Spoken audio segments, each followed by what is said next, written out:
दोस्तों नमस्कार। स्वागत है आपका हमारे YouTube चैनल सब स्टाफ टू क्लर्क प्रमोशन में। आज एक बार फिर एक और नई वीडियो प्रैक्टिस सेट MCQ आपके साथ लेके आए हैं।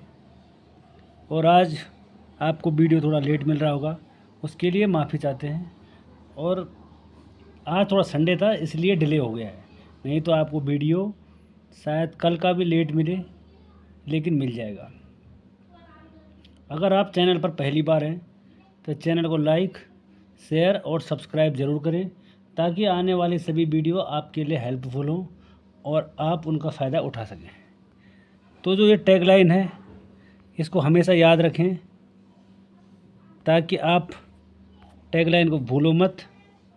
अब की बार क्लर्क पार, तो ये टैगलाइन आपने याद रखनी है और क्लर्क को पार कर जाना है। तो आइए शुरू करते हैं फिर।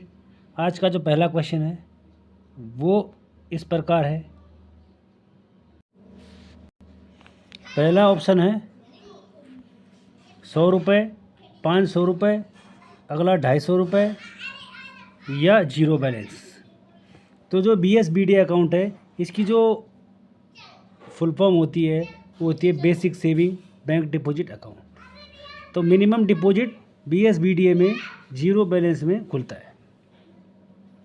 दूसरा क्वेश्चन है BCSBI newsletter is known as. एक न्यूज़लेटर आता है जिसका नाम है कि BCSBI में एक न्यूज़लेटर आता है, उसको किस नाम से जानते हैं आपने ये बताना है। पहला ऑप्शन है सर्विस मैटर के नाम से, कंज्यूमर इज किंग के नाम से, या BCSBI दर्शन के नाम से, या कस्टमर मैटर्स के नाम पे। तो इसको जानते हैं कस्टमर मैटर्स के नाम से इस न्यूज़लेटर को जानते हैं, जिसको बोलते हैं BCSBI। नेक्स्ट क्वेश्चन है अगला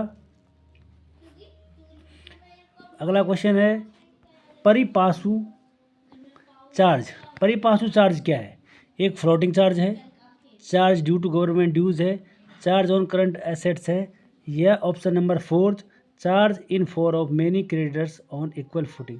जितने भी जो भी मान लीजिए 2 शेयर होल्डर होते हैं या दो से अधिक जो लोग होते हैं ट्रेडिंग करते हैं शेयर, उनको कहते हैं परिपाशु। तो उनकी जो इक्वल फुटिंग होती है ये होता है परिपाशु। ऑप्शन नंबर 4 इसको बोलते हैं। Option number 4 charge in for many creditors on equal footing. इस परिपाशु का मतलब ये है। अगला क्वेश्चन है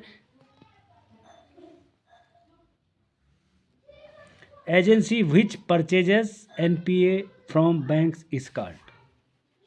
जो एजेंसी होती है कि कौन सी एजेंसी NPA को परचेज करती है बैंक से, उसे क्या बोलते हैं? उसे क्या बोलते हैं जो बैंक से NPA परचेज करती है?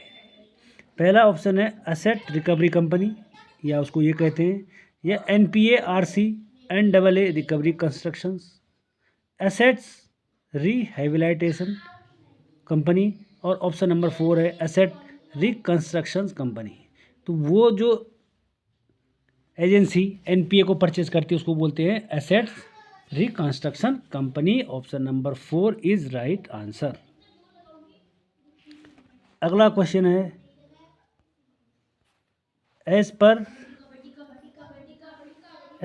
RBI guidelines banks can obtain fixed deposit from new locker allotted amount not exceeding.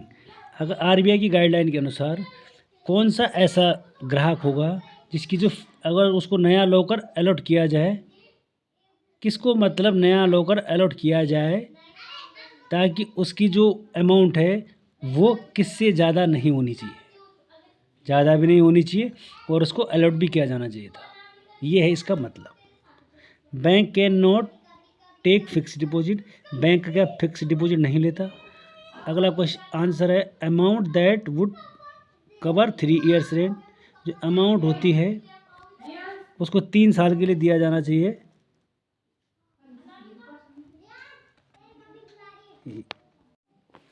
अगला ऑप्शन है amount that would cover break opening charge.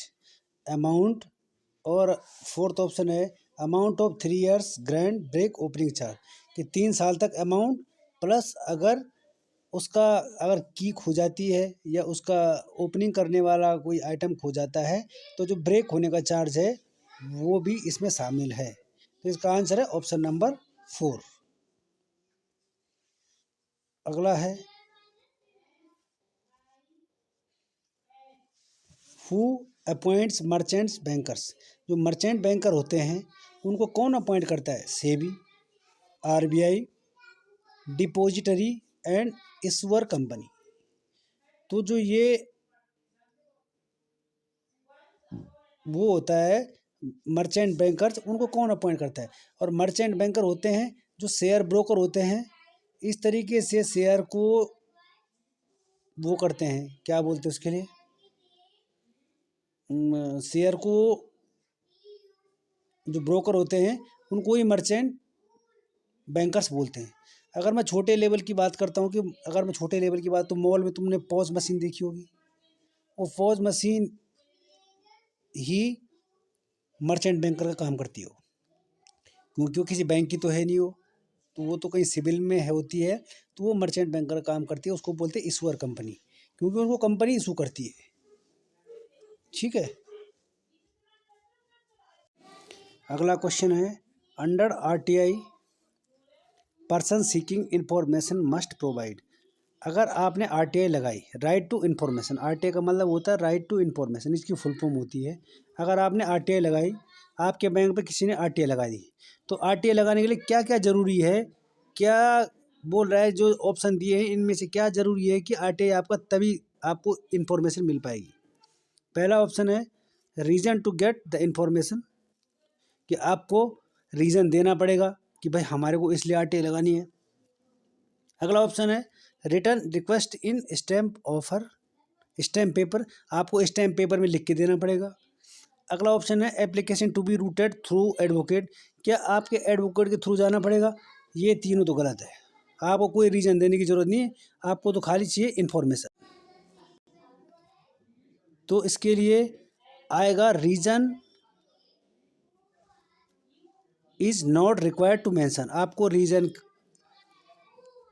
वो मेंशन करने की कोई रिक्वायर्ड नहीं है अगर आपने आरटीआई लगानी है। अब आरटीआई किसी के खिलाफ भी लगा सकते हो, चाहे कोई सा भी हो, चाहे देश का नेता, अभिनेता, प्रधानमंत्री। अगर आपको आपका प्रधान है, आपको चाहिए कि आपके प्रधान ने काम नहीं किया है, या आपके गांव में जो भी है, अगर आपने आरटीआई लगानी है तो आप आरटीआई लगा सकते हैं। अगला क्वेश्चन है bankers customer relationship in standing instructions. Standing instruction में बैंकर्स और कस्टमर का क्या रिलेशन होगा? Debtor creditor, lessor lessee, bailor bailee, और एजेंट और प्रिंसिपल। ये मैंने आपको कई एमसीक्यू में करवा रखा है, तो इसका ये मत कर देना कि इसका डेबिटर क्रेडिट होगा या क्रेडिटर डेबिटर होगा, इसका होगा एजेंट और प्रिंसिपल। बैंकर और कस्टमर का रिलेशन होगा एजेंट और प्रिंसिपल, ऑप्शन नंबर 4। नेक्स्ट अगला क्वेश्चन है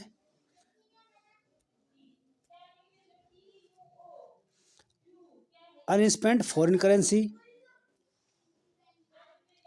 can be required up to.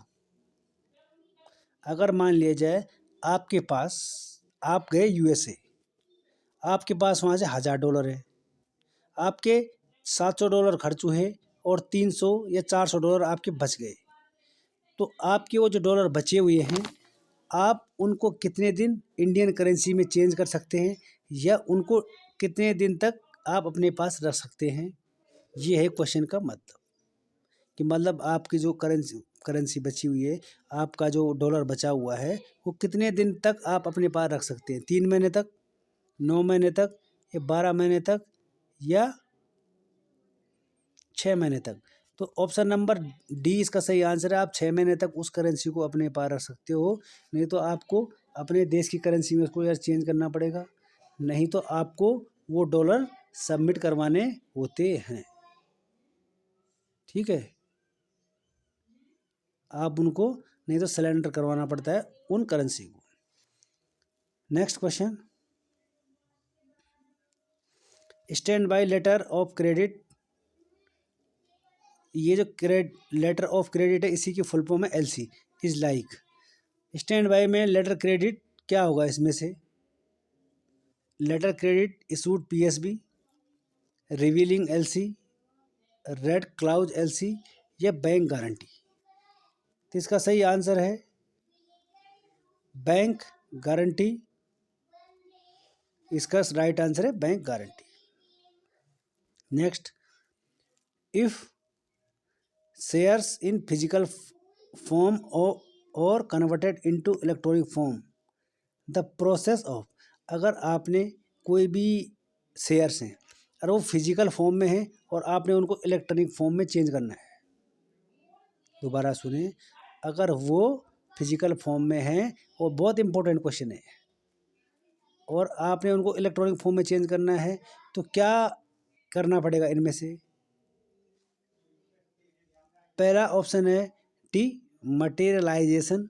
दूसरा ऑप्शन है can not be to converted into physical from already destroyed, कि मतलब फिजिकल फॉर्म में तो हो ही नहीं सकता क्योंकि पहले ही डिस्ट्रॉय हो चुका है।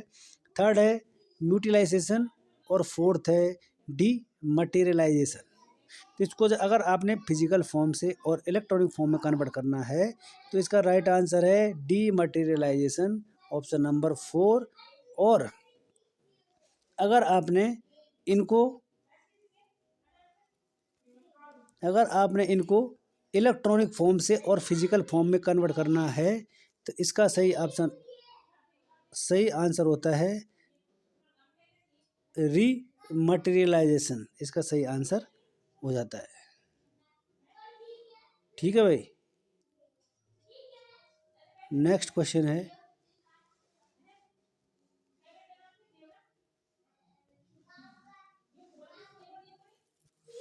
1 kilobyte equal to how many bytes. आपने देखा होगा जब आप नेट चलाते हो तो KB, MB, GB, TB ये होता है, तो ये है 1 KB इक्वल टू कितने MB होता है। ये तो बहुत आसान क्वेश्चन है। तो 1 KB इक्वल टू 1024 MB होता है। ठीक है। Next, bullions dealers are categorise in as per KYC guideline. जो KYC गाइडलाइन है उसके अनुसार जो बुलियन डीलर्स होते हैं उनको किस कैटेगरी में रखा जाता है? अरे बुलियन डीलर्स वो होते हैं जो कि गोल्ड का जो एक्सचेंज, उनका जो या प्रीसियस का काम करते हैं, उनको बोलते हैं बुलियंस डीलर्स। बुलियन डीलर्स उनको कहते हैं जो गोल्ड का ऐसा काम करते हैं, जो प्रीसियस एक्सचेंज करते हैं उनको कहते हैं बुलियंस डीलर्स। तो अब बताओ कि वो कौन सी कैटेगरी में होंगे? मॉडरेट रिस्क तो कोई रिस्क होता ही नहीं। आपने 3 टाइप के KYC में 3 टाइप के रिस्क पड़े होंगे, हाई, मीडियम और लो। अब आपके पास 3 ऑप्शन बचे हैं। लो रिस्क में आएगा क्या? वो मीडियम रिस्क में आएगा, वो आता है हाई रिस्क में, क्योंकि गोल्ड की बात होती है उसमें, तो वो हाई रिस्क में आता है। अगला क्वेश्चन है,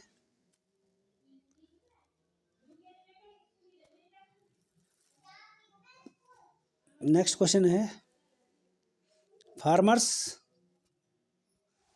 with land holding of up to how many hectares are considered as marginal farmers.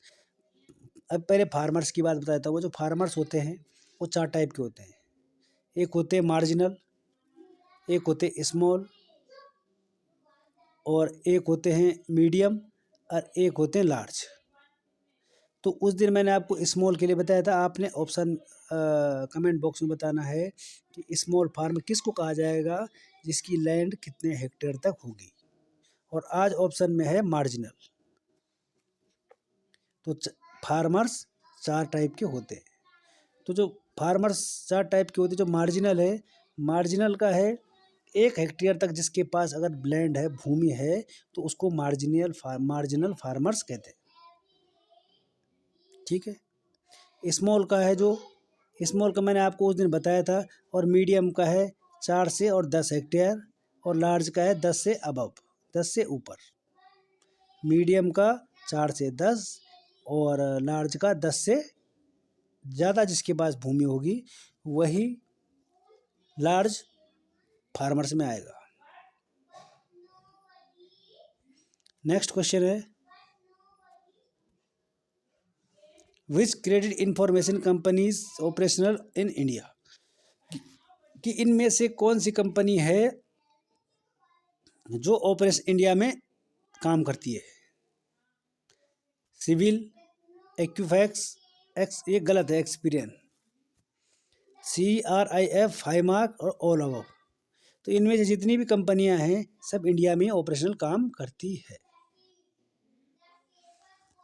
Next question, SMA 0, SMA 1, SMA 2 will be consist under, ये सब के सब किसके अंडर में आते हैं, ये है question.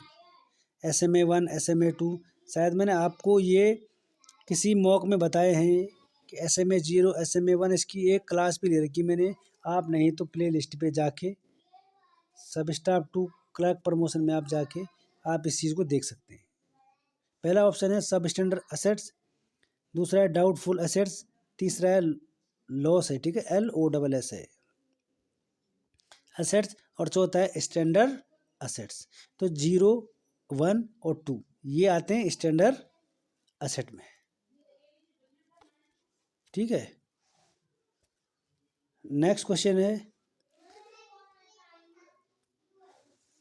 Which all the following is not a valid check charge for payment by bank, कि इन निम्नलिखित में से कौन से चेक को बैंक द्वारा पेमेंट नहीं किया जाएगा। ये जो नीचे लिखे ऑप्शन है इनमें से किस चेक को बैंक द्वारा चार्ज नहीं किया जाएगा। पहला ऑप्शन है return in different ink and handwriting, कि मान लिया जाए चेक है, इस पे 2 राइटिंग से लिखा है, एक इससे एक इससे, ये 2 इंक से लिखा है, क्या इसको नहीं दिया जाएगा, पहला ऑप्शन है। दूसरा चेक विथ प्रायर डेट, कि मतलब आगे वाली डेट। अगला है म्यूटिलेटेड चेक, क्या म्यूटिलेटेड चेक से, और ऑप्शन फोर्थ है चेक विथ इम्पॉसिबल डेट। अब इम्पॉसिबल डेट बता दो मैं क्या होता है। इम्पॉसिबल डेट होता है कि जैसे फरवरी है, फरवरी जाती है 28 की और आपने 30 लिख दी, आपने लिख दिया 30 फरवरी 2024, तो ये वाला चेक कभी भी वैलिड नहीं होता है जिस पे इम्पॉसिबल डेट होती है, ठीक है। अगर समझ में ना आए तो ज़रूर लिखें, और अगर कुछ गलत हो जा रहा हो तो फ्लो में, तो उसके लिए आपको पता ही है माफ़ी के हकदार तो हम ही हैं, तो आप माफ़ भी कर सकते हैं, ठीक है भाई दोस्तों। आपको पता है जो म्यूटिलेटेड चेक होता है, ये म्यूटिलेटेड नोट भी होता है, तो वैसे ही म्यूटिलेटेड चेक है जो ये कटा फटा चेक होता है। कटा फटा चेक एक बार चल जाएगा, लेकिन आपका ये जो ये वाला चेक है ना, ये चेक विथ इम्पॉसिबल डेट, ये नहीं चलेगा। नेक्स्ट क्वेश्चन है, maximum dash diamond dollar account can be open with date its, कि मैक्सिमम जो ये अकाउंट्स हैं ये कितने करंट अकाउंट या सेविंग अकाउंट, क्यों एक पर्सन कितने अकाउंट को ऐसे ओपन कर सकता है। ये 2 करंट अकाउंट को, ये यहाँ पर आएगा maximum 2 diamond dollar accounts can be open and it's a current account, CA यहाँ पे आ जाएगा और यहाँ पे 2 आ जाएगा। क्या 2 कर सकता है। 5 सेविंग अकाउंट, यहाँ पर 5 आ जाएगा, यहाँ पे सेविंग आ जाएगा, या इसकी कोई लिमिट नहीं है, ये 5 करंट अकाउंट। इसका सही आंसर है fourth, maximum 5 current account, 5 diamond dollar account can be open. एक आदमी 5 diamond dollar account can be open कर सकता है करंट अकाउंट, एक आदमी। अच्छा क्वेश्चन है, पेपर में आने लायक है, मार्क कर लेना। अगला क्वेश्चन है, maximum moratorium in education loan, education loan में मैक्सिमम मोरेटोरियम कितना है। पीरियड ऑफ स्टडी, जब आप पढ़ाई कर रहे हो तब तक। अगला ऑप्शन है पीरियड ऑफ स्टडीज़ प्लस 5 साल, पढ़ते समय और उसके 5 साल बाद, या इसका कोई मोरेटोरियम नहीं है। और ऑप्शन है period of studies plus 1 year, कि हाँ कि पढ़ने के 1 साल तक ही मैक्सिमम मोरेटोरियम पीरियड होता है, ये एजुकेशन लोन में होता है। एक फुल फॉर्म है, ये इस खैर कैपिटल में होना चाहिए, DIS इन डीमेट अकाउंट। डीमेट अकाउंट में DIS की फुल फॉर्म क्या होगी? Deposit insurance slip, demand instruction slip, demat instruction slip या डिलीवरी इंस्ट्रक्शन स्लिप। तो डीमेट अकाउंट में DIS की जो फुल फॉर्म होती है delivery instruction slip. Next question है PCR स्टैंड फॉर्म, बोलते हैं ना कि उनका वो PCR हो गया, PCR हो गया, बैंक PCR हो गया। तो PCR की है जो PCR की फुल फॉर्म क्या होगी? पहला ऑप्शन है provisioning current ration, previous coverage ratio. अगला ऑप्शन है प्रोवाइडिंग कवरेज रेशियो, और ऑप्शन नंबर 4 है प्रोविजनिंग कवरेज रेशियो। तो इसका आंसर है option number 4, provisioning coverage ratio. ये होती है PCR की फुल फॉर्म। अगर कोई बैंक PCR हो जाता है तो उसको आगे लोन नहीं दिया जाता, और जब बैंक में NPA बढ़ जाता है ना, तभी PCR हो जाता है बैंक में। ठीक है भाई, जो PCR होता है उसमें बैंक को आगे ना लोन देना बंद कर दिया जाता है। और PCR की फुल फॉर्म याद करना बहुत ज़रूरी है, प्रोविजनिंग कवरेज रेशियो। और आज का यहीं पे समाप्त होता है आज की क्लास। ये वाली टैगलाइन ज़रूर याद रखना अब की बार क्लर्क पार। और हाँ, जहाँ पर समझ में ना आए तो आप क्वेश्चन नंबर डालना कि सर क्वेश्चन नंबर 8 इस वाला क्वेश्चन का आंसर ये सही है और ये गलत है। और चैनल को लाइक ज़रूर करें जब भी आप वीडियो देखते हो। अगर आप एंड तक वीडियो देखते हो और अगर आप मेरे साथ जुड़े हो तो मैं आपको संडे भी वीडियो दूंगा और मंडे भी वीडियो दूंगा।